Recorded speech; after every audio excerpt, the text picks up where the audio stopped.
Before we can start styling our submenus, we first have to create them. Submenus are lists of links that are nested inside their parent menus. In order to properly style your submenus, it is critical that they're structured correctly. Let's take a look at how to do that. So I have the dropdown.html file open from the 05_02 directory.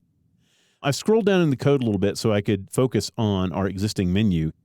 We're going to have 3 submenus as a part of this. Products, blog, and contact are all going to have submenu options. Structuring this is actually really simple. It's just a nested list, but you've got to make sure that you're placing them in the right place. In the case of products, for example, what I'm going to do is I'm just going to create a little bit of space inside the list item. And this is what's really important about this. You want your submenus to come after your link, but still be inside the list item. You don't want to stay outside of it. And it's just another unordered list in this case. So all I'm going to do is inside that list item, I'm going to create an unordered list. And then I'm going to go ahead and close that unordered list. That's just a habit that I've gotten into over the years. Whenever I open a tag up that's going to have a lot of stuff inside of it or multiple items inside of it, I'll almost always close it right off the bat. That way I don't forget to close it later on. So it's just a habit that I've gotten into.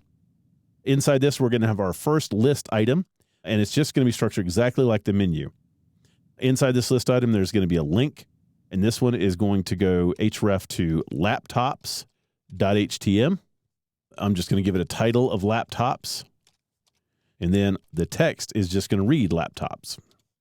Then I'll close out both my list item and my link. Now, I'm a big fan of not typing more than I have to, so what I'm going to do is I'm just going to copy this and then paste it down on the next line and just change the appropriate text. So in the place of laptops, we're going to have tablets.htm. The title is going to be tablets. And of course, the text is also going to be tablets. And I am just going to keep doing that, copying and pasting. The next one is going to link to phones.htm. The title for that one is going to be smartphones. The text is going to be smartphones. Finally, we're going to have accessories.htm. That, of course, we're just going to give it the title of accessories. And then finally, it'll also say accessories. So I'm going to save this. And just to kind of see what this is looking like, I'm going to preview this in one of my browsers. Maybe it's not exactly what we're looking for, but it's also not horrible either. There's the menu directly underneath my products one. Of course, I want it to look more like a vertical menu, but we'll get to the styling a little bit later on. What's important is you can kind of see the structure of this. You can see that it's directly underneath products. It is a nested list inside of the product list item. We have 2 more of these to do, and rather than making you watch me type all 2 of these, I'm going to use the magic of video editing. So hang on just one second. And just like that, I now have a finished menu with all of my submenus in there. Now, just to show you where these are, just pause the video and type these in. We've got the submenu for blog.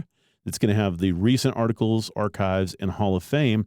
And then we also have a submenu for contact. I'm going to scroll down a little bit to show you that one in its entirety. And that one has customer service, register, and technical support. So remember, they need to be inside the list item. The last thing that we're going to do is I'm going to identify all of the submenus with a class, and I'm also going to identify the top menu with a class. Now, that's going to help us out when we style our drop-down menus, but that's not the only reason we're doing it. I'm actually doing it because it's nice and semantic, and it lets any other user, agent, or person know when they're looking at the code what type of menu this is. So I'm going to go up to the very top unordered list, and I'm going to give that a class of top menu. And then for each of the submenus, I'm going to come in and give them a class as well, and I'm just going to call it submenu. Through the use of a lot of the newer CSS selectors, we really don't have to use classes anymore when we're styling our drop-down menus. It used to be almost a requirement that anytime you wanted to do a drop-down menu, you had to have a class attribute that would allow you to target those submenu elements. So again, we've got 3 submenus. You want to identify each of them with a class of submenu, and you want to identify the top unordered list with a class of top menu.